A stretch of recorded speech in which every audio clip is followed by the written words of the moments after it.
हाँ जी, तो last class में हम लोग फ्रिक्शन के बारे में बातें कर रहे थे ना, स्टैटिक फ्रिक्शन।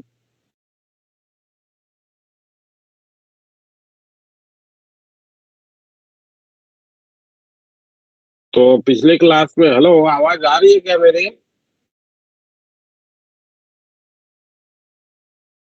हेलो, आवाज आ रही है?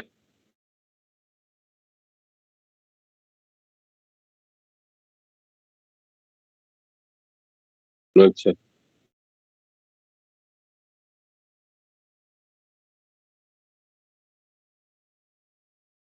तो लास्ट क्लास में हम लोगों ने देखा कि जो स्लाइडिंग फ्रिक्शन है वो दो तरीके का है, एक काइनेटिक है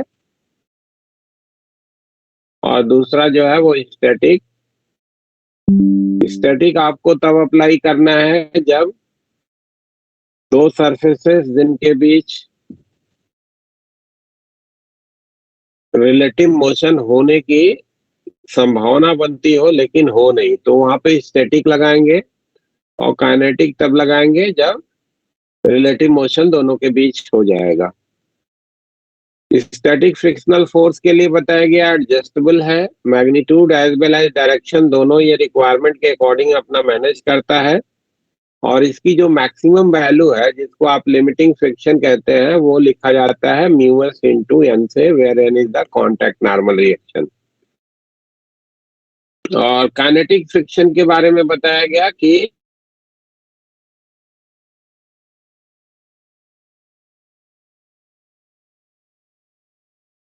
एफ के म्यू के इंटू एन से लिखा जाता है ना, ठीक है क्या?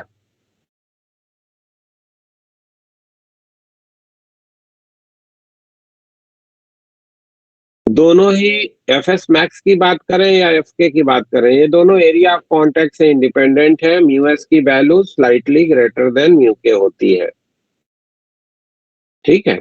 ये आपको ध्यान में रखना। अब एक टर्म और यूज में आता है, एंगल ऑफ रिपोज, है ना? मान लो कि कोई एक पर्टिकुलर रफ सरफेस है और इसके ऊपर आपने एक ब्लॉक को रखा और धीरे धीरे उसका इंक्लिनेशन हॉरिजॉन्टल पहले था वो रफ सरफेस, और धीरे धीरे उसका इंक्लिनेशन आप बढ़ाना शुरू किए, तो आपको मिलता है कि एक पर्टिकुलर इंक्लिनेशन पे ये ऑब्जेक्ट जो होता है वो जस्ट स्लाइड करना स्टार्ट करता है ना? तो वो minimum inclination with the horizontal at which the object just start sliding due to its own weight, है ना? कोई एक्स्ट्रा फोर्स नहीं लगाया, वो अपने वेट के कारण ही जो है वो नीचे की तरफ सरकना शुरू कर दे। That angle is known as angle of repose. तो आपके पास इंफॉर्मेशन क्या होगा कि जब तक आपने एंगल को एक पर्टिकुलर वैल्यू से छोटा रखा तब तक जो है फ्रिक्शनल फोर्स जैसे जैसे आप इंक्लिनेशन को बड़ा करते गए, एमजी का जो ड्राइविंग कंपोनेंट है एमजी साइन थीटा वो बड़ा होता गया, तो एफएस भी अपने आप को बड़ा करता गया। और सरकेगा कब? जब एफएस मैक्स से स्लाइटली बड़ा हो जाएगा एमजी का जो नीचे की तरफ कंपोनेंट है। यानी कि अगर हमको एंगल ऑफ रिपोज की इंफॉर्मेशन लिखनी है तो इधर में जो फ्रिक्शन का फोर्स इस पे एफएस का एक्ट कर रहा था उसे एफएस मैक्स हमको अप्लाई करना है, that is mu S into N से लिखा जाएगा ना। इसके अलावा एक नॉर्मल रिएक्शन हो जाएगा, एमजी के दो कंपोनेंट हो जाएंगे, ये एंगल थीटा आर का, तो एमजी का जो इधर की तरफ का कंपोनेंट होगा एमजी कॉस थीटा आर से लिखोगे आप, और एमजी का जो डाउन द इंक्लाइन डायरेक्शन में कंपोनेंट आएगा वो एमजी साइन थीटा आर से लिखोगे ना। फॉर स्लाइडिंग टू स्टार्ट,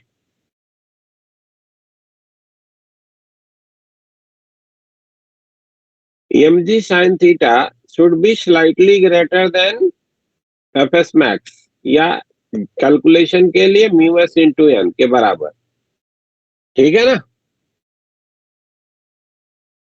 और एन की वैल्यू क्या है वो आप इधर से लिख लो, perpendicular to the incline direction का न्यूटन्स लॉ को अप्लाई करो, तो एन माइनस का m g cos theta R that is equal to zero. तो नॉर्मल रिएक्शन की information m g cos theta R हो गया। एन की वैल्यू इधर में रख दो तो आपको मिल जाता है कि tan theta R should be equal to mu S. तो अगर आपको कभी एंगल ऑफ रिपोज दिया है और वहां से कोफिशिएंट ऑफ स्टैटिक फ्रिक्शन की बात करी जानी है या पूछी गई, तो you can write it like tan value of that angle of repose. ठीक है। अब आते हैं फ्रिक्शन से रिलेटेड कुछ प्रॉब्लम्स को करते हैं। अब मान लो कि आपको बोला गया कि एक पर्टिकुलर हॉरिजॉन्टल सरफेस है जो कि रफ है,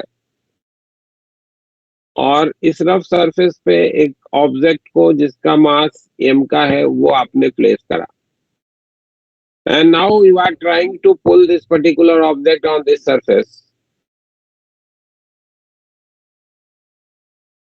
रफ सरफेस है जिसका coefficient of friction mu mu कहा गया, इट मींस कि you can use it as like a static coefficient of friction as well as kinetic coefficient of friction, जहां जैसी रिक्वायरमेंट हो। तो कोफिशिएंट ऑफ फ्रिक्शन को बोला गया कि म्यू का है, and you have applied a force F at certain angle with horizontal. आपको बताना है कि what should be the minimum requirement of force F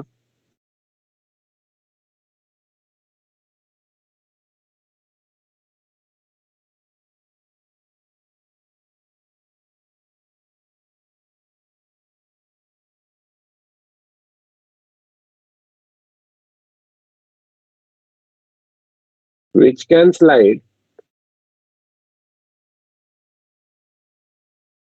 block on the horizontal surface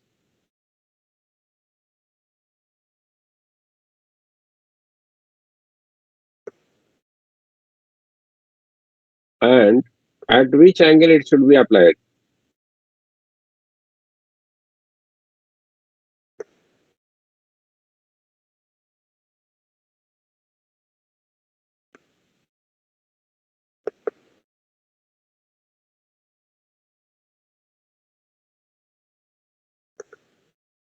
किस एंगल पे लगाना है, यानी कि थीटा की क्या वैल्यू हो जिससे ये एफ की मिनिमम वैल्यू हो, और इस एफ की मिनिमम वैल्यू कितनी होनी चाहिए अगर आप इसको सरकाना चाहते हैं तो।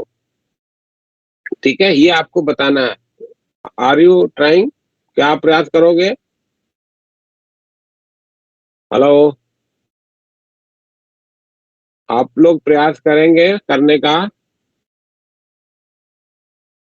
आदित्य, भास्कर, प्रिया,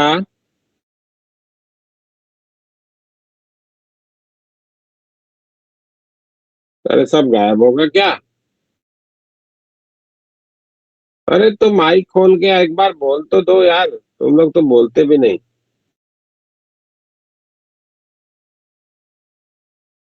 केवल सर अंगूठा वो दिखाने से पता काम। नहीं माइक्रोफोन ऑन नहीं हो रहा। क्या ऑन तो हो गया, आवाज तो आ गई। यस सर, वो पता नहीं थोड़ा लेट से रिस्पॉन्स वो हो रहा है क्लिक करने में। माइक ऑन करके बोला करो ना, तो एक तो दूर बैठे हो तुम लोग, चेहरा नहीं दिखता, बोलोगे भी नहीं तो कैसे काम चलेगा? सर करते हैं ट्राई। ट्राई कर रहे हो तो चलो करो, देखें क्या मिलता है रिजल्ट।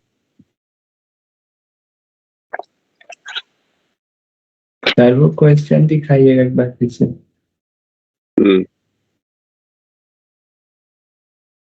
ये एक हॉरिजॉन्टल सरफेस है जो रफ है, कोफिशिएंट ऑफ फ्रिक्शन म्यू का है, इसके ऊपर एक ब्लॉक को आपने प्लेस करा है, और आप इस ब्लॉक को इस सरफेस पे सरकाना चाहते हो, केवल आप मूव कराना चाहते हो। तो आपको बताना है कि ये जो फोर्स है वो मिनिमम लगाना हो, उसके लिए ये किस एंगल पे हॉरिजॉन्टल से लगाना होगा, किस एंगल पे लगाना है, और कितना लगाना है। ये दो चीजें आपका क्वेश्चन का पार्ट है, कितना और किस डायरेक्शन में लगाना है।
Sir mu M g by cos theta. हाँ, mu M g by cos theta. Theta की तो वैल्यू भी निकालनी है भाई। Yes sir. थीटा किस एंगल के लिए ये मिनिमम होगा और कितना होगा, ये दो पार्ट है।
बना क्या, बताऊं?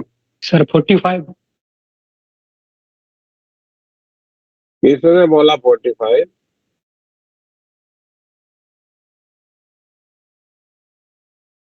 हम्म, चलो देखो।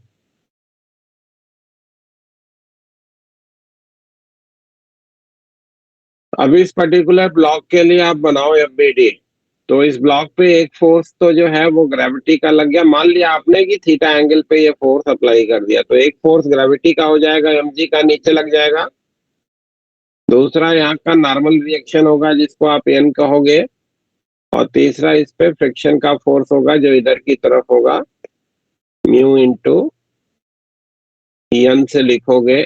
ये आप जस्ट ये स्लाइड कर रहा है तो एफ एस मैक्स आपने यहाँ पे अप्लाई किया।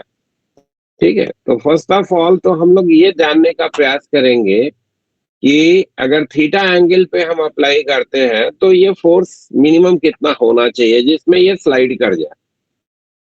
ठीक है भाई। तो इसमें एक ऊपर की तरफ कंपोनेंट फोर्स का मिलेगा जिसको आप एफ साइन थीटा से लिख सकते हैं, और एक हॉरिजॉन्टल डायरेक्शन में फोर्स का कंपोनेंट मिलेगा इधर की तरफ जिसको आप एफ कॉस थीटा से लिख सकते हैं।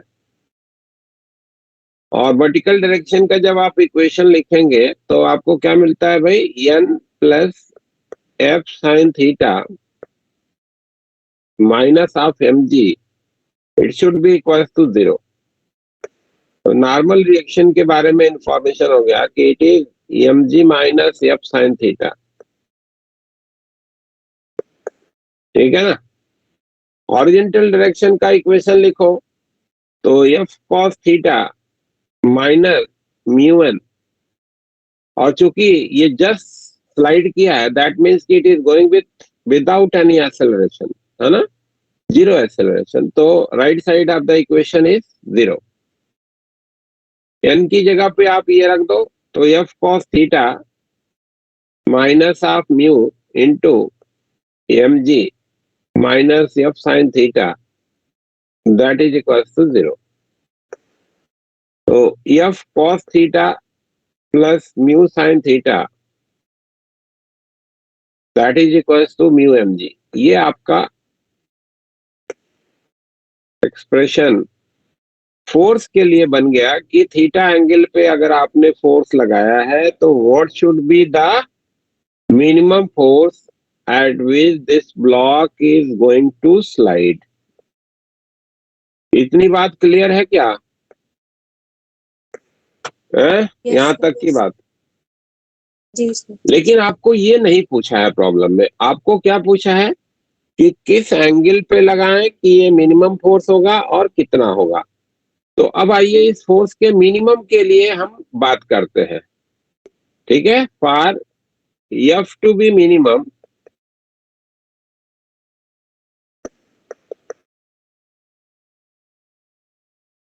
अब देखो न्यूमरेटर तो इसका कांस्टेंट है, डिनोमिनेटर ही एंगल पे बदल रहा है ना। तो इसको मैक्सिमम होना चाहिए डिनोमिनेटर को, और इसके मैक्सिमम होने के लिए इसका डेरिवेटिव 0 होना चाहिए, है ना। तो d d theta of cos theta plus mu sine theta, it should be equal to 0, ये 0 होना चाहिए, है ना भाई। यानी कि minus of sine theta plus mu cos theta, it should be equal to 0, यानी कि tan theta should be equal to mu.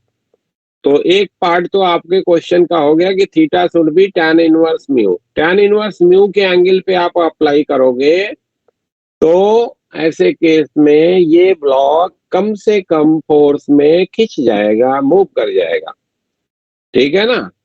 हर के लिए सरफेस के लिए इसकी वैल्यू थीटा की अलग अलग आएगी। ठीक है, म्यू पे डिपेंड करेगा कि किस एंगल पे आपको फोर्स को लगाना है। ठीक है, जी सर। अब ये फोर्स कितना होगा ये भी आपको जानना था भाई। तो let us put cos theta and sin theta according to this relation. तो इसमें फोर्स की वैल्यू रखनी है, तो ये थीटा है तो ये म्यू हो गया, ये 1 हो गया, tan थीटा की वैल्यू म्यू आई थी, है ना। तो ये क्या हो जाएगा, square root of 1 plus mu square ना, पाइथागोरस। तो cos थीटा की जगह पे 1 upon square root of 1 plus mu square, और sin थीटा की जगह पे mu upon mu plus 1 plus mu square का रूट लिखें। तो एफ की मिनिमम वैल्यू मिल जाएगी हमको ना, mu M g divided by 1 upon square root of 1 plus mu square plus mu square divided by 1 plus mu square, या ये हो गया mu M g divided by square root of 1 plus mu square. ठीक है, this should be the minimum force which is to be applied to slide this block. समझ में आया क्या।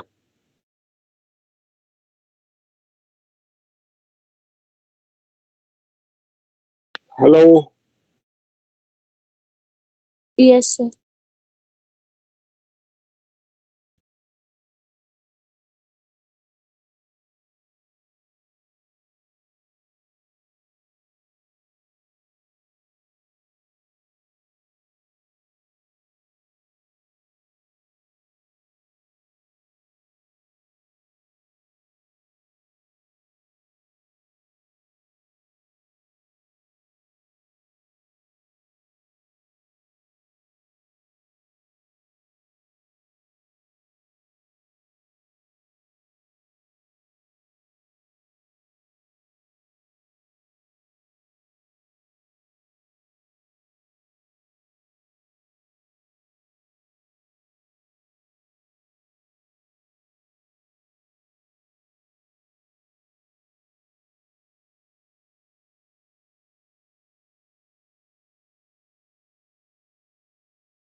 देखिए ये प्रॉब्लम समझिए।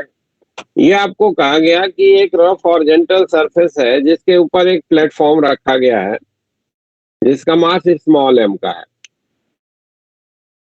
और इसके ऊपर एक आदमी खड़ा है इस प्लेटफॉर्म के ऊपर जिसका मास कैपिटल एम का है। ठीक है ना, इंसान का मास कैपिटल एम है। ये एक रस्सी बांधी गई यहाँ से प्लेटफॉर्म से, जो इन 3 पुली से सपोर्ट होती हुई इधर में आदमी के द्वारा पकड़ी गई है, इस इंसान के द्वारा। आपको बताना है कि ये आदमी इस रस्सी पे मैक्सिमम कितना फोर्स अप्लाई कर सकता है जिसमें कि ये प्लेटफॉर्म यहाँ पे स्लिप ना करे। What maximum force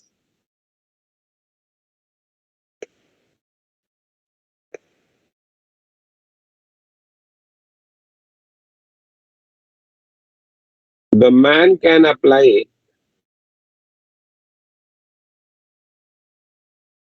on rope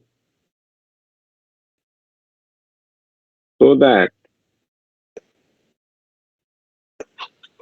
platform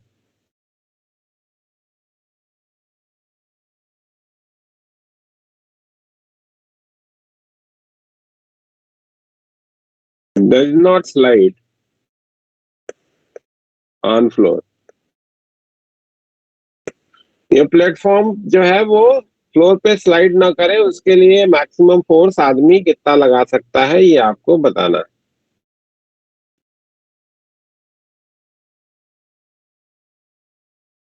बोलो भाई, कर सकते हो आप लोग या बताते चलो? सर ये वाला बता दीजिए। चलिए देखिए,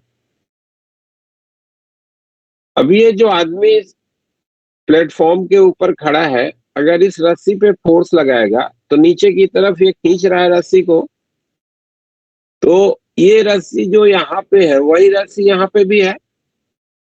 तो जितना Yes, फोर्स किसी भी स्ट्रिंग पे आप जितना फोर्स लगाते हो, अगर मासलेस है तो या स्टेशनरी है तो जितना फोर्स आप लगाते हो वही उस रस्सी के हर पार्ट में टेंशन आता है। ठीक है ना? तो इधर से आपने या मैन ने जो है वो एफ का फोर्स अगर इस रस्सी पे नीचे की तरफ लगाया तो रस्सी में यहाँ भी जो टेंशन आएगा वो एफ का आएगा, और ये फोर्स क्या करेगा, इस प्लेटफॉर्म को यहाँ से सरकाना चाहेगा, है ना? जैसे जैसे ये आदमी फोर्स बड़ा करता जाएगा वैसे वैसे यहाँ का फ्रिक्शनल फोर्स भी बड़ा होता जाएगा, क्योंकि स्टैटिक फ्रिक्शनल फोर्स आपको मालूम है कि एडजस्टेबल होता है ना भाई। Yes, sir. अब मैक्सिमम फोर्स की बात पूछी गई है जिसमें इसकी स्लाइडिंग ना हो, तो मैक्सिमम कब होगा, जब इसके द्वारा जो अप्लाइड फोर्स है वो इतना हो कि यहां से जस्ट स्लाइडिंग रिस्ट्रिक्टेड रहे, यानी कि जो इस पे एफएस मैक्स लग सकता है उससे स्लाइटली छोटा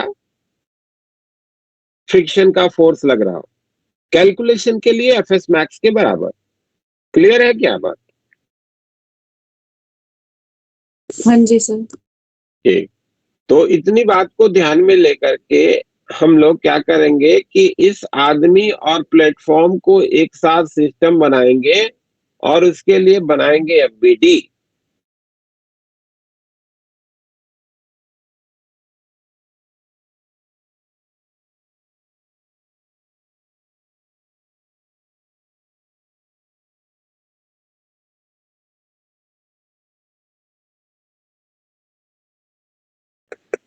आदमी और प्लेटफॉर्म दोनों को एक साथ सिस्टम बना करके इसके लिए फ्री बॉडी डायग्राम हमें बनाना है भाई। तो ग्रेविटी का फोर्स क्या हो जाएगा इस पे? ग्रेविटी का फोर्स हो जाएगा, सिस्टम का मास कितना हो गया, capital M plus small m, capital M plus Yes, sir. Small m into g. तो ये ग्रेविटी का फोर्स हो गया।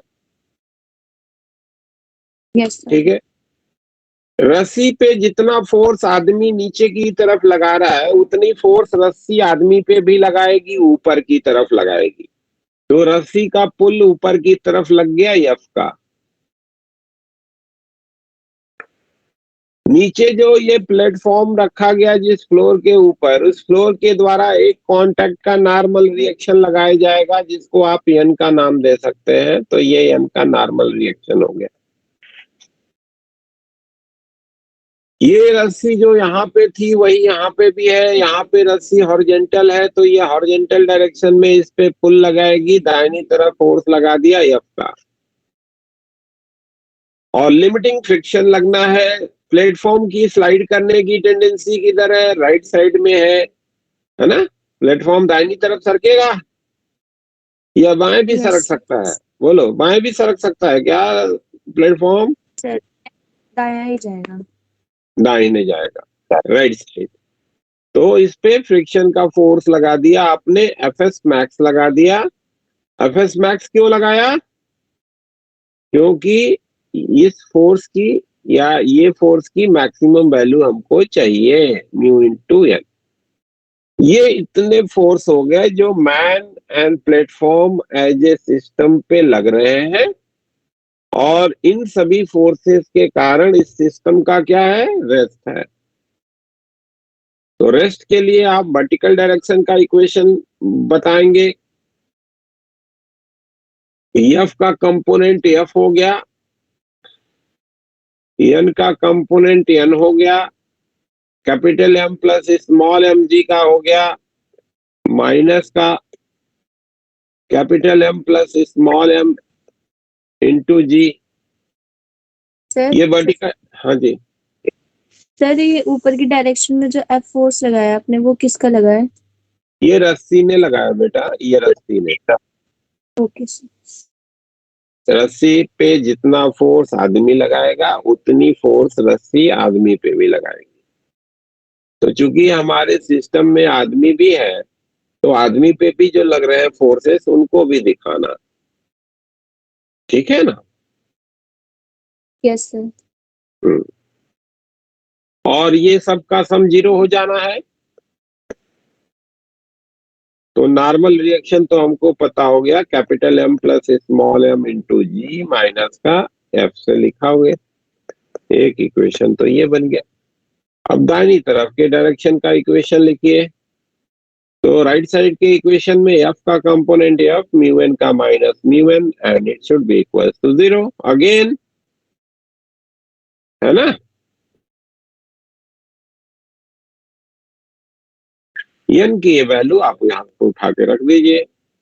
तो F minus mu capital M plus small m into g minus F, that should be equal to 0।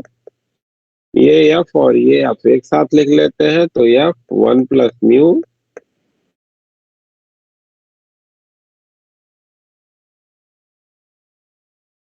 That is equal to mu capital M plus small m into ji.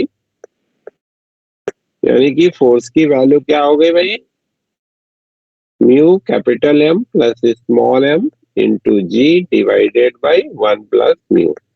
This is the minimum force which can be, this is the maximum force which can be applied on the rope so that this platform is not going to slide on the floor.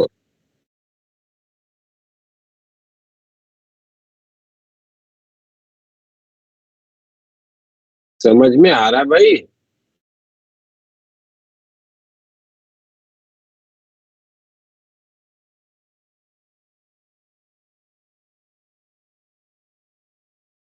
Ji sir समझ में आ गया।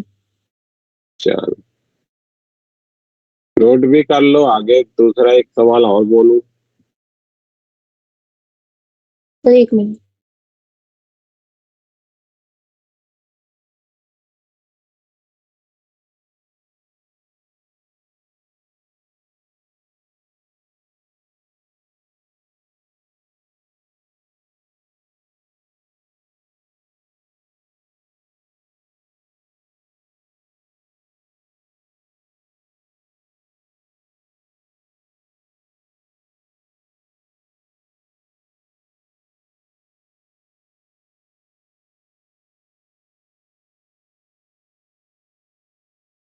Sir हो गया।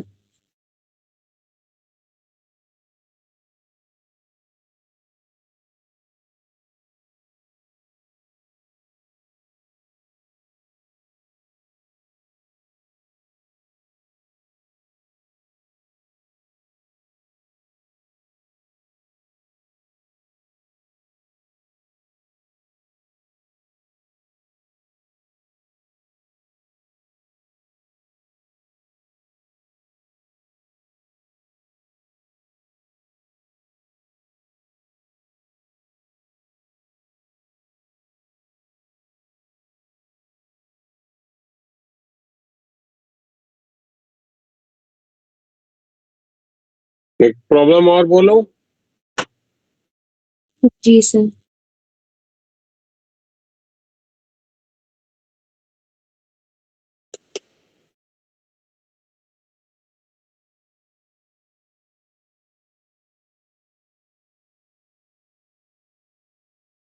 बिल्कुल भाई।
ये सब तो फ्रिक्शन पे नहीं है, ये फ्रिक्शन है।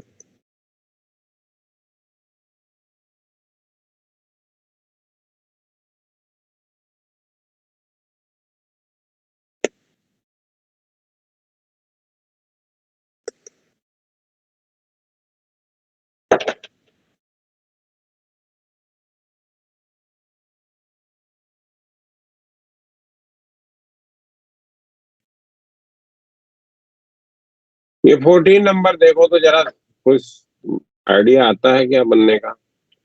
14, the friction coefficient between road and tire of a vehicle is 4/3. Find the maximum incline the road may have so that once hard brake are applied and the wheel start skidding, the vehicle going down at a speed of 36 km/h is stopped within 5 meter.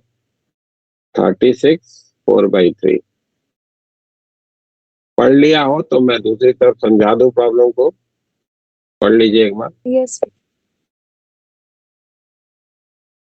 ये आपको problem में कहा गया कि ये मान लो कि एक रोड है जो कि हॉरिजेंटल के साथ इंक्लाइन है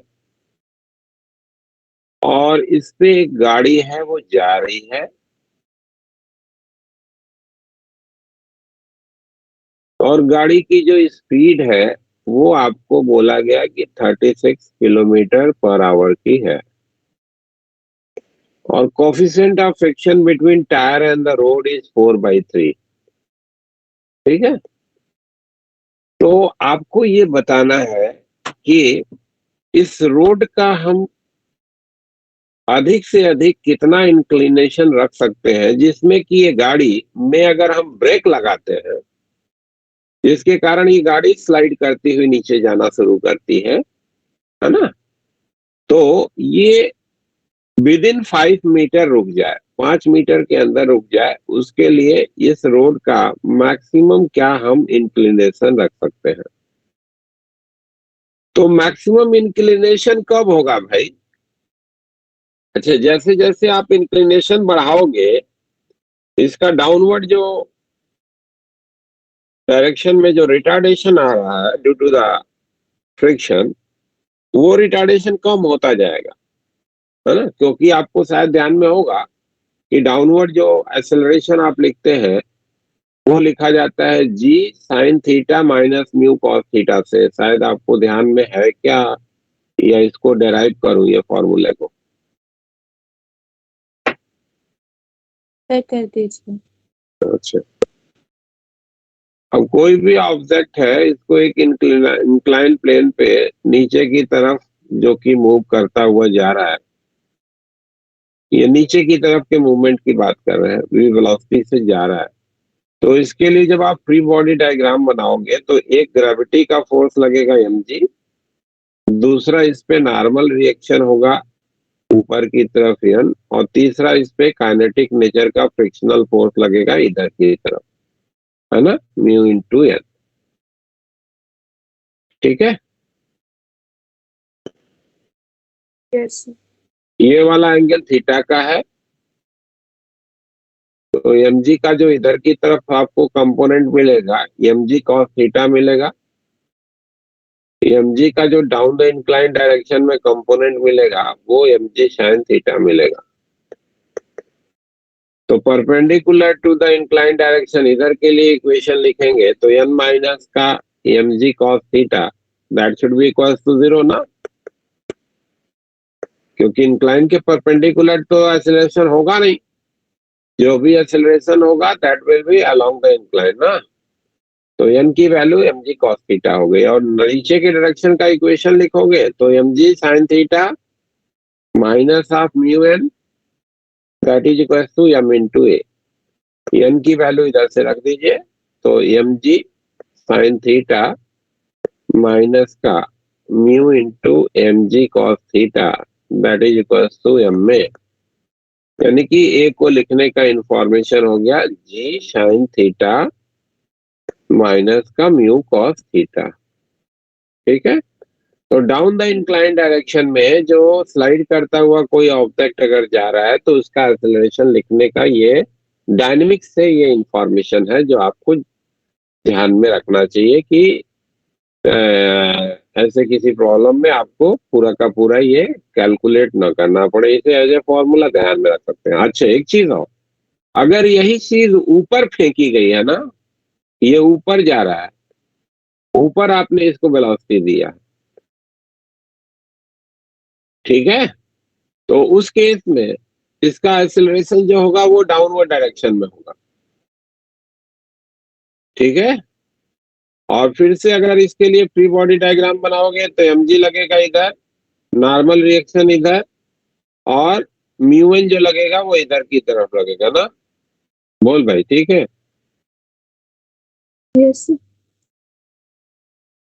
तो n minus mg cos theta 0 हो जाएगा, फिर से n की वैल्यू mg cos थीटा होगी, और डाउन द इंक्लाइन डायरेक्शन के लिए इक्वेशन आप मोशन लिखोगे तो mg का कंपोनेंट mg sin थीटा होगा, म्यू एन का म्यू एन होगा, and that is equal to m a, यानी कि a equal to z sin theta plus mu cos theta होता है ना। ये रिटार्डेशन आता है, रिटार्डेशन।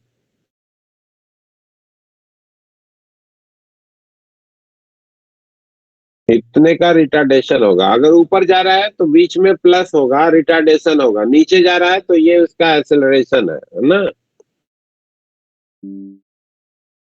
अब ये रिटार्डेशन भी हो सकता है, कब होगा, जब म्यू कॉस थीटा की वैल्यू साइन थीटा से बड़ी हो जाए तो रिटार्डेशन हो जाएगा ना भाई। क्लियर क्या? Yes sir.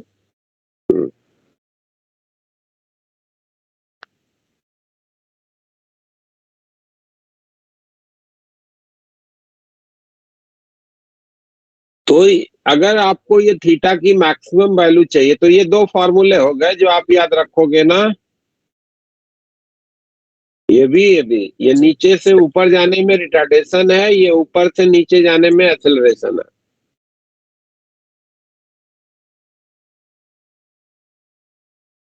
और अगर आप ये मैक्सिमम एंगल कर रहे हो तो मैक्सिमम डिस्टेंस ये ट्रेवल करेगा, और ये आपको मैक्सिमम डिस्टेंस जो दिया है दैट इज 5 मीटर, है ना। विद इन 5 का मतलब 5 मीटर या उससे कम है ना, तो थीटा की मैक्सिमम वैल्यू के करेस्पॉन्डिंग 5 मीटर। क्लियर क्या पॉइंट? Yes sir. तो एक तो हम लोग इंफॉर्मेशन इसके रिटार्डेशन का काइनेमेटिक्स से बना सकते हैं, क्योंकि कांस्टेंट एक्सेलरेशन रिटार्डेशन का केस होता है भाई। तो आपके पास इंफॉर्मेशन क्या बनेगा, यस के बारे में इंफॉर्मेशन लिखना है तो पहले तो थर्ड इक्वेशन लिख दे, फिर एस के बारे में बात करते हैं। V square that is equal to u square plus twice of s लिख सकते हैं। जी सर।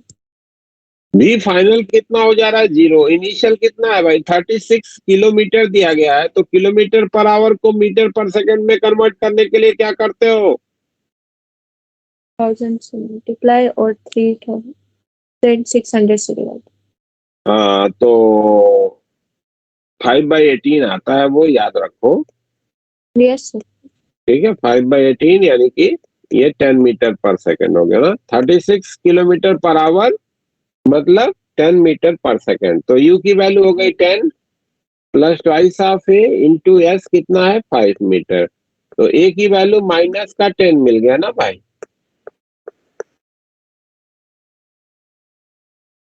बोलो क्या ठीक है। Yes sir. g की वैल्यू 10 के लिए हमको कैलकुलेट करना है, तो हमको डाउन द इंक्लाइन के लिए एक्सेलरेशन का इंफॉर्मेशन क्या है, ये फॉर्मूला। तो a जो होगा वो इतने के बराबर है,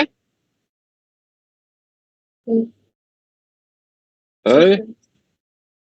तो g साइन थीटा माइनस का mu cos theta that is equal to a, ये हमको डायनेमिक्स से मालूम है। अब इसमें काइनेमेटिक्स से निकाली हुई जो ए की वैल्यू है, जी की वैल्यू है और म्यू की वैल्यू है वो रख देते हैं।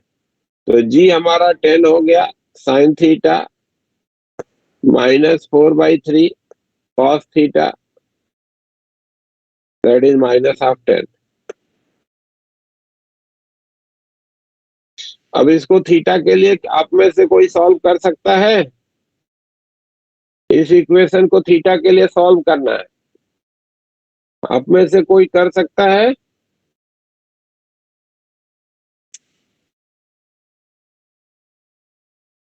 बोलो भाई, सॉल्व कर सकते हो? छोड़ू आपके लिए या आगे बढ़ा दो?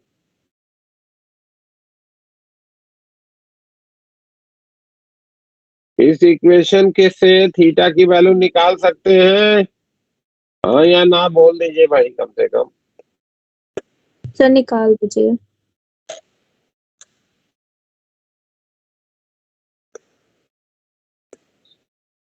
चलो ठीक। तो ये माइनस का प्लस कर देते हैं, इस 10 से इस 10 को काट देते हैं, तो by 3 cos theta minus sine theta that is equal to 1 हो जाएगा।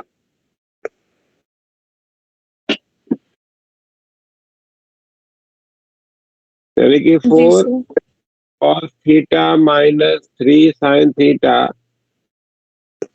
दैट इज इक्वल टू 3 हो जाएगा। अब इस तरीके का जो इक्वेशन होता है जिसमें साइन कॉस का सम या डिफरेंस के रूप में कोई ट्रिग्नोमेट्रिकल रिलेशन मिले और उसको आपको सॉल्व करना है, तो उसका तरीका क्या है कि जो भी इनके मल्टीप्लायर्स होते हैं, जैसे इधर में 4 है इधर में 3 है ना, उनका आप स्क्वायर करते हैं, ऐड करते हैं, रूट लेते हैं और उसी से डिवाइड कर देते हैं उस रिलेशन को दोनों तरफ। तो एक ही नंबर से अगर किसी इक्वेशन को डिवाइड कर देंगे तो कोई चेंज आएगा क्या इक्वेशन में? नहीं। नहीं। तो 4 का स्क्वायर प्लस 3 का स्क्वायर डिवाइडेड का रूट 5 हो जाएगा, तो 5 से डिवाइड कर देते हैं इसको। तो 4/5 cos theta minus 3/5 sine theta that is equal to 3/5। अच्छा, ऐसा करते क्यों है? ऐसा करने के पीछे जो आपके पास मोटिव है ये है कि अगर आप इसका कोई साइन की वैल्यू असाइन करेंगे तो ये अपने आप उसी एंगल की कॉस वैल्यू हो जाती है, इसलिए ऐसा किया जाता है। ठीक है ना? जैसे आपको मालूम है ये ट्रायंगल जिसमें ये 4 3 5 है, तो ये वाला एंगल कितने का होता है? 53। 53। यानी कि 4/5 क्या है? साइन 53 और 3/5 क्या है? कॉस 53 है ना। तो ये हो जाएगा sine 53 cos theta minus cos 53 sine theta that is equal to 3/4। ये साइन का कौन सा एंगल है? ये वाला 37 30, हाँ ये 5 है। 3/5 साइन का कौन सा एंगल है? 37 डिग्री ना। Yes sir. तो ये साइन 37 हो जाएगा। Sine A cos B minus cos A sine B, sine A minus B होता है जी sir. Sine 53 minus theta that is equal to sine 37। तो 53 माइनस थीटा 37 हो जाएगा। जी सर। तो थीटा की वैल्यू क्या हो जाएगी 53 माइनस 37 दैट इज 16 डिग्री। तो मैक्सिमम एंगल जो आप दे सकते हो अपने इस इंक्लाइन को दैट इज 16 डिग्री।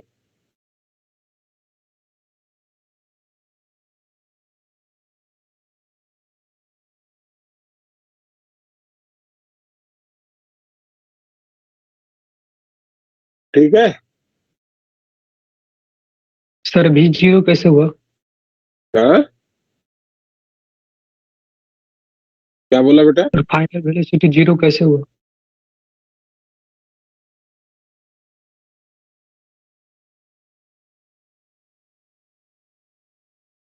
बड़ा प्रॉब्लम क्या कहा? Find the maximum incline the road may have so that once hard brakes are applied and wheel start skidding, the vehicle going down at a speed this is stopped within 5 metre. 5 metre में उसको रुक जाना, तो final velocity zero ही ना होगी। Yes sir. हाँ।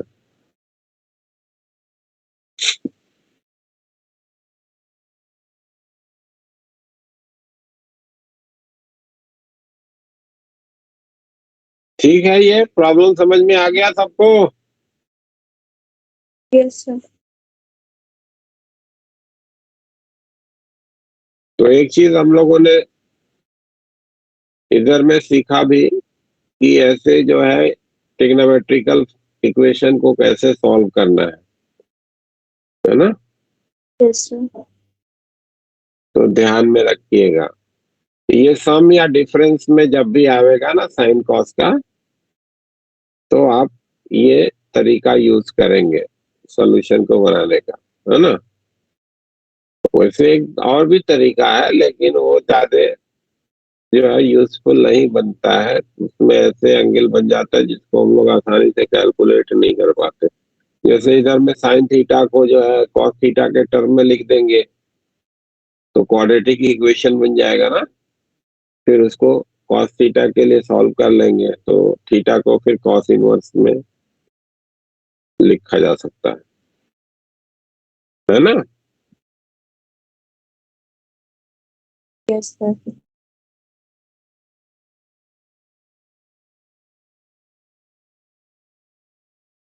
अच्छा, इसमें बहुत बार हमको ब्लॉक के ऊपर ब्लॉक वाले भी प्रॉब्लम मिलते हैं, तो उसके लिए क्या वर्किंग का तरीका है वो आपको समझना चाहिए या उसको ध्यान में रखना है। ठीक है, जैसे मान लो कि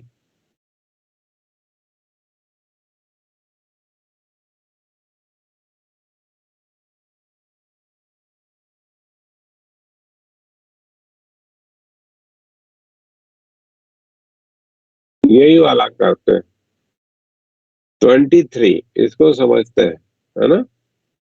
find the acceleration a1 a2 a3 of the three blocks shown in figure if the horizontal force of 10 Newton is applied to 2 kg block, 3 kg block and 7 kg block। ये 3 पार्ट में है प्रॉब्लम। जी की value आपको 10 लेना है, यहाँ पे 0.2 0.30 237।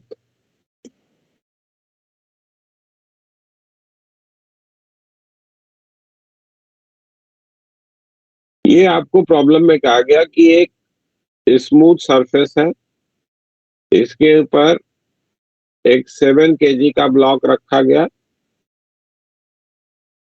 इसके ऊपर एक 3 kg का ब्लॉक रखा गया और उसके ऊपर एक 2 kg का ब्लॉक रख दिया। ठीक है, ये 2 kg, ये 3 kg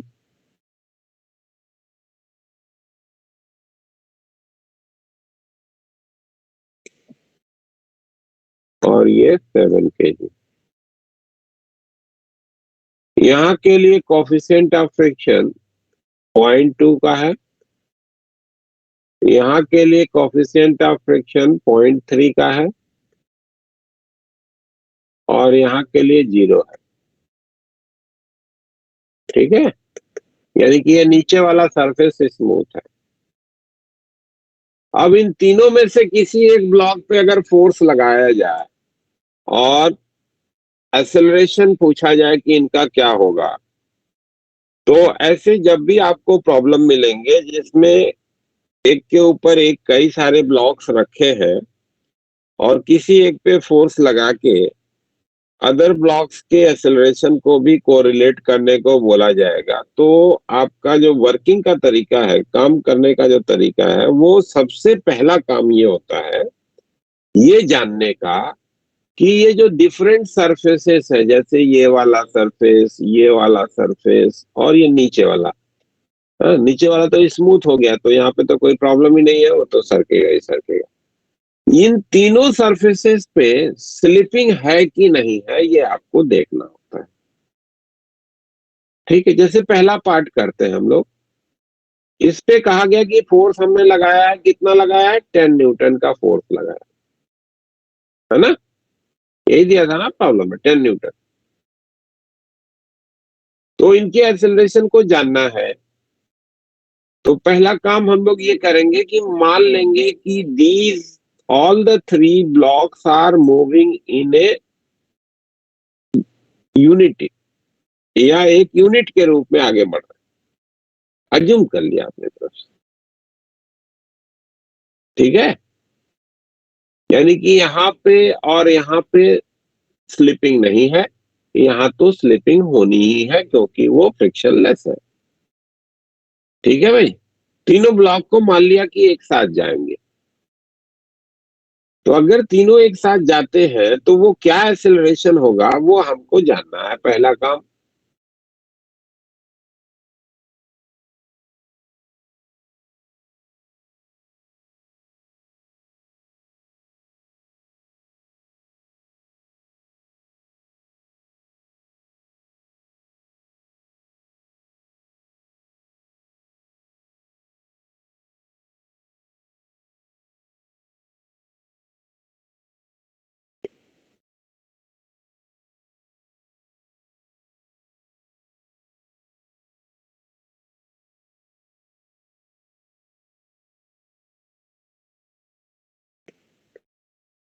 एसी से जा रहे हैं, कॉम्बिनेशन का एक्सेलरेशन हमने मान लिया एसी है, तो ये पहला तो काम हम लोग देखेंगे कि ये कॉम्बिनेशन का एक्सेलरेशन क्या है वो निकालना।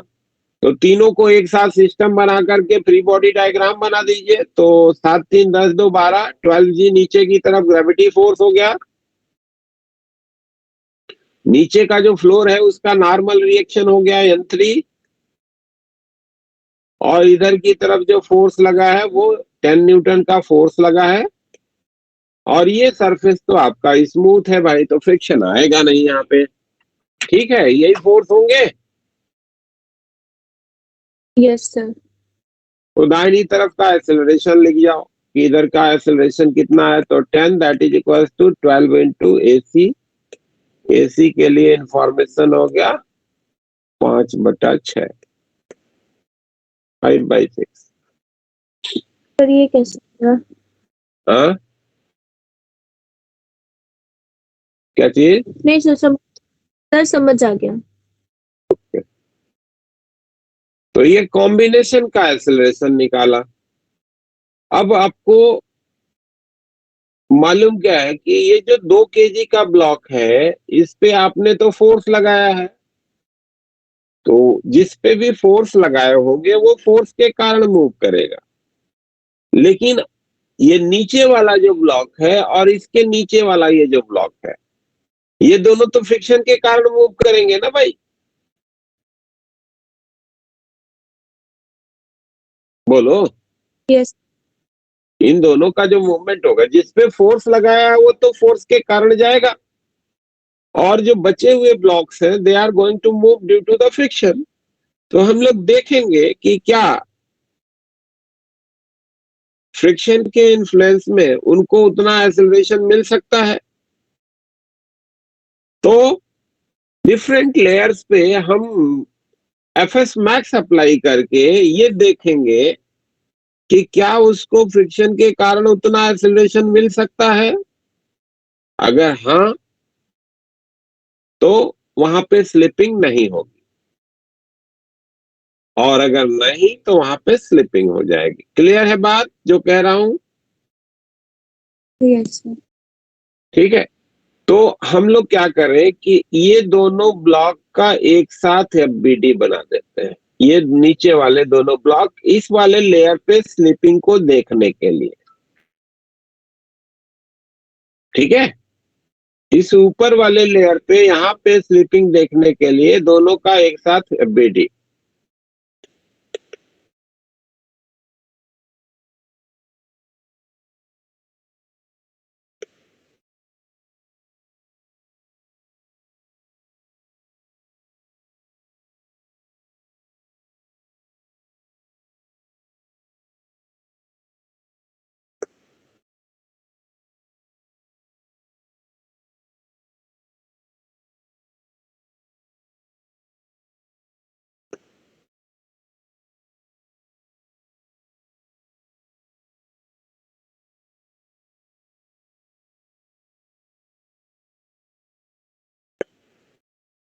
अपर सरफेस पे एफएस मैक्स लगा के उसका फ्री बॉडी डायग्राम बनाते हैं, मैक्सिमम एक्सेलरेशन कितना है ये जानने के लिए।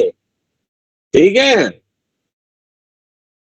तो ये आप देखो, नीचे वाले दोनों के लिए ग्रेविटी का फोर्स कितना होगा भाई? 10 जी। 10 जी। इस ऊपर वाले ब्लॉक का नॉर्मल रिएक्शन इस पे लगेगा, यस सर लगेगा। N1 कितना होगा? डायरेक्ट बता दीजिए, कितने का नॉर्मल रिएक्शन लगाएगा?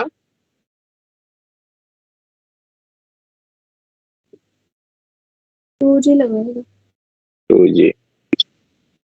नीचे वाले फ्लोर का नॉर्मल रिएक्शन वही जो N3 था, N3। अब आइए, इस वाले सरफेस पे फ्रिक्शन का फोर्स किधर लगेगा नीचे वाले दोनों ब्लॉक के लिए? लेफ्ट हैंड साइड में। नीचे वाले ब्लॉक्स के लिए किधर की तरफ लगेगा? हैं? सर एक बार फिर से क्वेश्चन रिपीट कर दीजिए। ये नीचे वाले दोनों ब्लॉक का जब सिस्टम बनाया है तो इस वाले सरफेस पे ये जो येलो कलर से बना रहे हैं, डार्कन किया है, इस पे फ्रिक्शन का फोर्स जो कि एफएस है किधर लगेगा? सर लेफ्ट हैंड साइड में। क्या सभी लोग सहमत हैं इनसे? Sir right hand sir.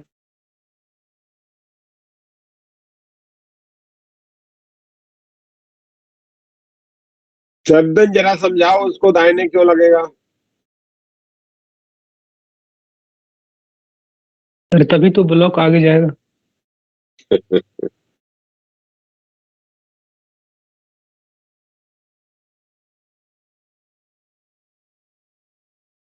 चलिए देखिए, जो इस पे फोर्स लगाया है उसके कारण ये ब्लॉक इसके रिलेटिव किधर जाने का प्रयास कर रहा है? दाहिनी साइड में। तो इस ब्लॉक पे फ्रिक्शन लगेगा बाईं तरफ, जिधर रिलेटिव मोशन होने की टेंडेंसी है उसके अपोजिट लगता है भाई। तो अगर ये ब्लॉक Yes. ऊपर वाला इसके रिलेटिव राइट जा रहा है तो ये नीचे वाला ब्लॉक इसके रिलेटिव किधर जा रहा है? बाईं तरफ। जी सर। तो इस पे दाहिनी तरफ लगेगा। जिधर की तरफ रिलेटिव मोशन आता है, सरफेस को स्मूथ मान लो, यही ना बताया था एफएस का डायरेक्शन देखने का तरीका। सरफेस को स्मूथ मान लो और देखो कि जो भी फोर्स लगा है उसके कारण रिलेटिव मोशन किधर को है। जिधर रिलेटिव मोशन है उसके अपोजिट लगा दीजिए। तो इस पे फ्रिक्शन लगेगा नीचे वाले दोनों ब्लॉक के लिए। अगर आप फ्रिक्शन यहाँ का बनाना चाहते हैं तो ये फ्रिक्शन राइट लगेगा, और इस वाले ब्लॉक के लिए अगर बनाओगे तो फ्रिक्शन बाईं तरफ लगेगा। क्लियर?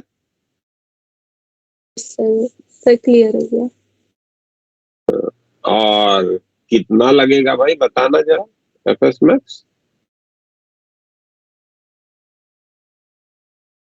इस सरफेस का फ्रिक्शन का मैक्सिमम एफएस मैक्स कितना होगा इस सरफेस के लिए?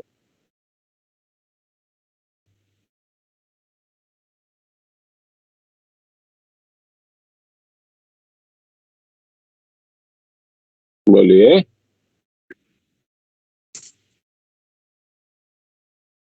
सर 0.4 जी। वो म्यू एन एन वन बताओ ना, खाली म्यू एन एन वन है ना, mu N N one multiply करके तूने बता दिया, ठीक है, अच्छा है। तो जहां मेरा पूछने का मकसद क्या था कि जहां का फ्रिक्शन लिखना है वहीं का कोफिशिएंट ऑफ फ्रिक्शन और उसी सरफेस का नॉर्मल रिएक्शन लिखना है, मल्टीप्लाई करना है ना। ये नहीं कि कोफिशिएंट ऑफ फ्रिक्शन यहाँ का लिख दो और यहाँ का नॉर्मल रिएक्शन जो n3 दिखाया है उससे मल्टीप्लाई कर दो ना, ठीक है। जिस सरफेस के लिए फ्रिक्शन लिखना है उसी सरफेस का कोफिशिएंट ऑफ फ्रिक्शन और वही का नॉर्मल रिएक्शन मल्टीप्लाई करना है, क्लियर।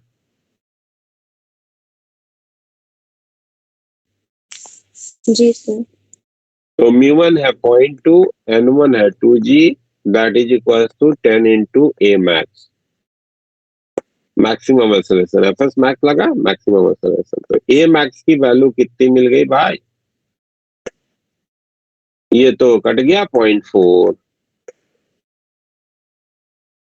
अब 0.4 जो ए मैक्स आपने पाया है, ए मैक्स चूंकि छोटा है कॉम्बिनेशन के एक्सेलरेशन से, छोटा है ना, इसलिए इस सरफेस पे स्लिपिंग हो जाएगी। और अगर ए मैक्स एसी के बराबर या उससे बड़ा मिलता तो नो स्लिपिंग होती, दोनों साथ जाते। क्लियर है पॉइंट?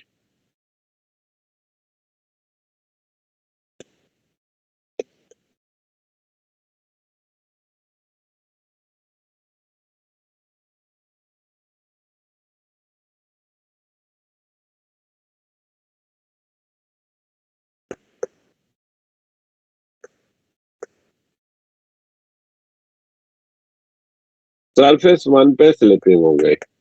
अब सरफेस 1 पे स्लिपिंग हो गई भाई, हेलो, समझ में आ रहा भाई? यस सर आ रहा है। ओके।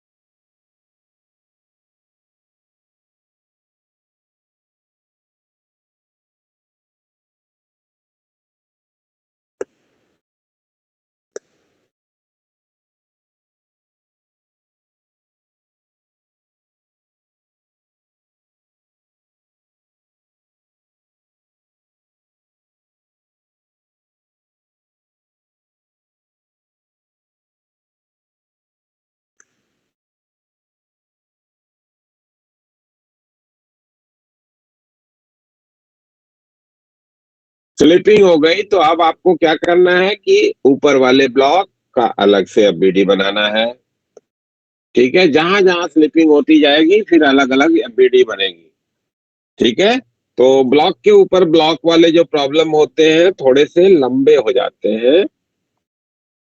अगर 2 ब्लॉक का है तो थोड़ा सिंपल रहेगा, 3 होगा तो थोड़ा कठिन हो जाएगा, 4 आ जाएगा तो थोड़ा और कैलकुलेशन लंबा हो जाएगा, ठीक है। तो एफबीडी बनाएंगे आप अपर वाले ब्लॉक की, तो अपर ब्लॉक की एफबीडी में 2g नीचे ग्रेविटी, ऊपर का नॉर्मल रिएक्शन n1, इधर की तरफ फोर्स 10 न्यूटन आपने लगाया था, और इधर की तरफ अब काइनेटिक फ्रिक्शनल फोर्स लगेगा, म्यू एन n1 हो जाएगा काइनेटिक फ्रिक्शनल फोर्स अपर ब्लॉक।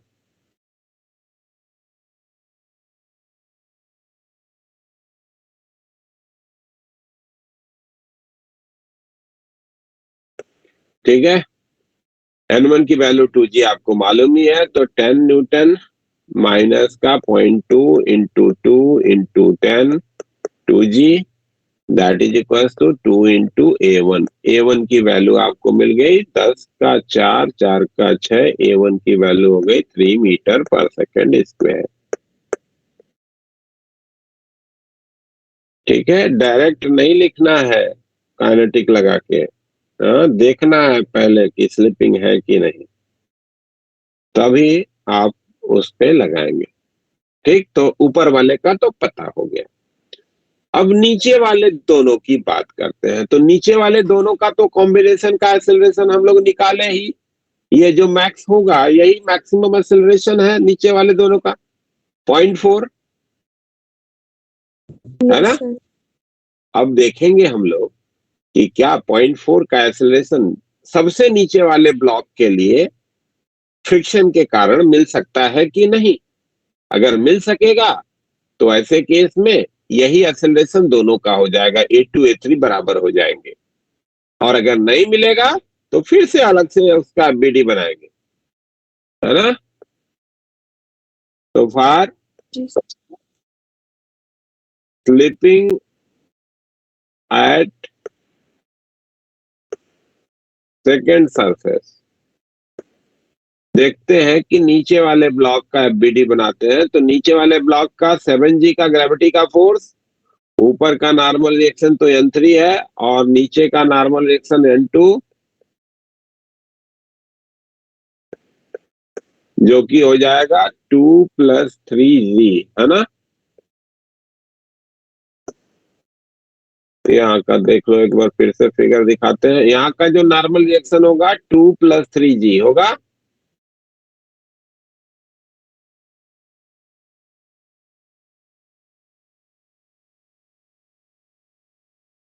बोल भाई, इस सरफेस का नॉर्मल रिएक्शन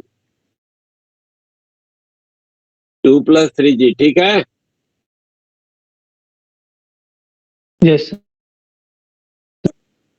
और फ्रिक्शन का फोर्स इस पे दाहिनी तरफ Fs max μ2 into N2।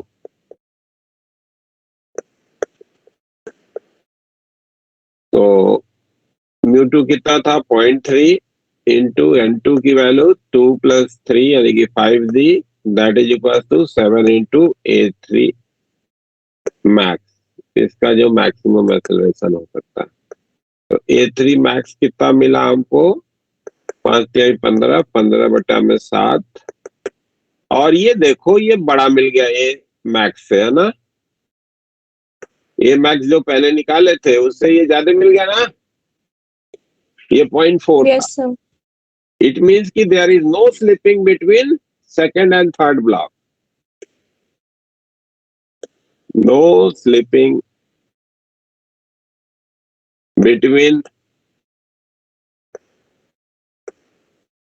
Second and third block.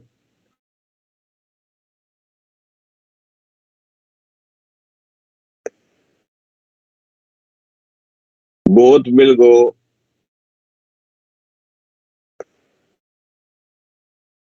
with same acceleration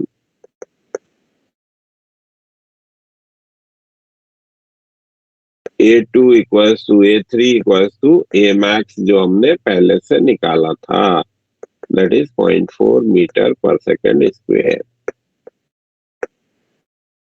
समझ में आया पूरा प्रॉब्लम?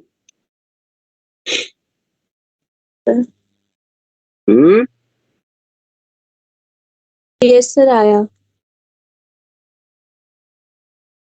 अब आप दूसरा पार्ट इसका करके बनाइए तो जरा। दूसरा पार्ट में क्या है कि सारी चीजें वही हैं, बस किया क्या गया कि ये जो 10 न्यूटन का फोर्स 2 kg पे लगाया था उसकी जगह पे इस पे लगा दिया। 10 न्यूटन यहाँ लग गया। ये 2 kg है, ये 3 kg है, ये 7 kg है। यहाँ के लिए म्यू की वैल्यू 0.2 है और यहाँ के लिए म्यू की वैल्यू 0.3 है और यहाँ के लिए म्यू की वैल्यू 0 है। चलिए जरा इसमें देख के बताइए कि क्या होगा, स्लिपिंग कहाँ कहाँ होगी। इसका तो एक्सेलरेशन इसके कारण हो जाएगा। अब आपको यहाँ पे देखना है कि स्लिपिंग है कि नहीं, और यहाँ पे भी देखना है कि स्लिपिंग है कि नहीं। ठीक है। देख के बताओ। Yes, sir.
मना किसी को?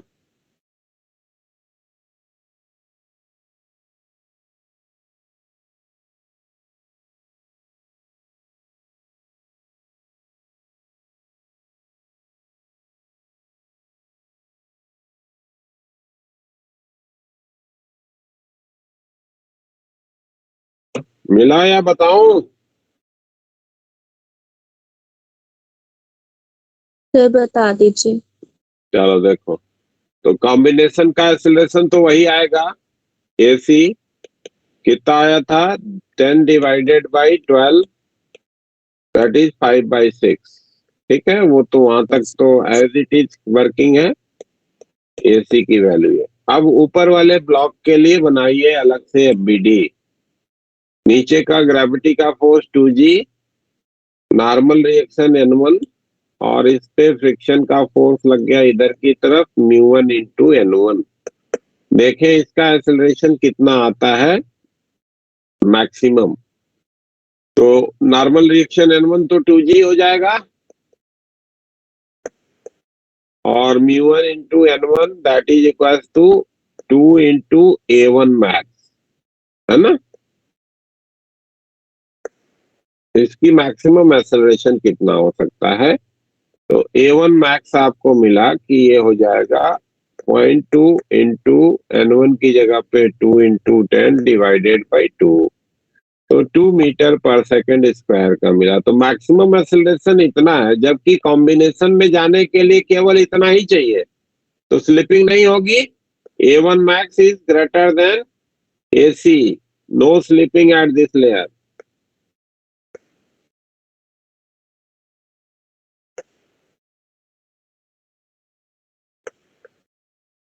ठीक है ना। Yes sir. तो यहाँ का पता हो गया कि ये वाला ब्लॉक तो इसके साथ चला गया। अब आइए नीचे वाले पे देखते हैं। तीसरे वाले ब्लॉक के लिए बनाइए फ्री बॉडी डायग्राम। तो नीचे की तरफ 7G, ऊपर की तरफ नॉर्मल रिएक्शन N3 जो नीचे का है यहाँ वाला, और इसने जो नॉर्मल रिएक्शन यहाँ पे लगा है वो नीचे की तरफ हो जाएगा N2, जो कि आपको मालूम है कि 2 + 3G से लिखोगे ना। यस और फ्रिक्शन का फोर्स इधर पे μ2 N2। ठीक है, तो N2 के लिए इंफॉर्मेशन आपके पास सही है, तो μ2 into N2 that is equal to 7 into A3 max. μ2 into N2, μ2 कितना था 0.3, N2 5 into 10 that is equal to 7 into A3 max. तो A3 मैक्स के लिए जानकारी आई कि ये आपको हो गया 5 या 15 15/7, अगेन ग्रेटर देन AC, है ना। AC से बड़ा है, तो no slipping at this level also.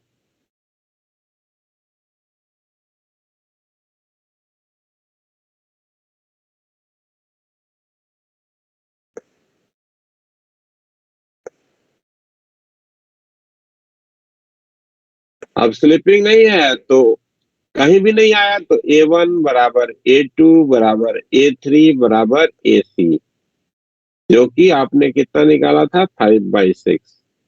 तो तीनों ब्लॉक जो होंगे साथ साथ जा रहे हैं 5/6 मीटर पर सेकंड स्क्वायर के एक्सेलरेशन से यहाँ पे। ठीक है। Yes sir. अब जब कोई प्रॉब्लम ऐसा मिलता है, इसमें नहीं पूछा, कोई प्रॉब्लम ऐसा मिलता है जहां पे किसी लेयर पे स्लिपिंग नहीं है, तो वहां पे आपको फ्रिक्शन पूछता है कि फ्रिक्शन का फोर्स वहां पे कितना लगेगा। FS मैक्स तो लगेगा नहीं अब, क्योंकि FS लग रहा है अब, तो वो एडजस्टेबल होता है। तो अब फ्रिक्शन उतना ही होगा जितना कि ये एक्सेलरेशन देने के लिए रिक्वायर्ड होगा। तो यहाँ पे μ2 N2 अब नहीं लगाना होगा, यहाँ पे फ्रिक्शन जो होगा वो उतना ही होगा जो 5/6 दे सकेगा एक्सेलरेशन। तो friction at the second layer अगर आपसे पूछा गया कि फ्रिक्शन का फोर्स कितना लग रहा है, friction at second layer surface, second surface पे फ्रिक्शन कितना है ये पूछा गया, तो आपने कॉमन एक्सेलरेशन का ही एक्सेलरेशन इसका भी पाया है। नीचे वाले का एफबीडी बनाएंगे, 7G नीचे, N2 आपका नीचे, N3 ऊपर, और यहाँ पे आप दिखाओगे FS3 कितना होगा। FS3 that is equal to mass 7 kg into 5/6, तो 7×5 = 35, 35/6 न्यूटन का फ्रिक्शन लगेगा यहाँ पे। ये 15 न्यूटन का फ्रिक्शन नहीं होगा, समझे क्या? Yes sir. जितना उसको साथ ले जाने के लिए जरूरी है केवल उतना ही फ्रिक्शन होगा। क्लियर? अब ऐसे ऊपर वाले पे फ्रिक्शन का फोर्स पूछा गया मान लो, तो ऊपर वाले के लिए अलग से एफबीडी बना दोगे। नीचे की तरफ ग्रेविटी का फोर्स, ऊपर की तरफ N1, इधर की तरफ FS1। FS1 केवल उतना ही होगा जो उसको 5/6 से ले जा सके। तो मास कितना है? 2 kg मल्टीप्लाइड बाई 5/6, तो 10/6 न्यूटन का ही केवल फोर्स वहां पे फ्रिक्शन का लगेगा। जो इधर में हम लोगों ने लगाया था मैक्सिमम, दैट वाज कितना था?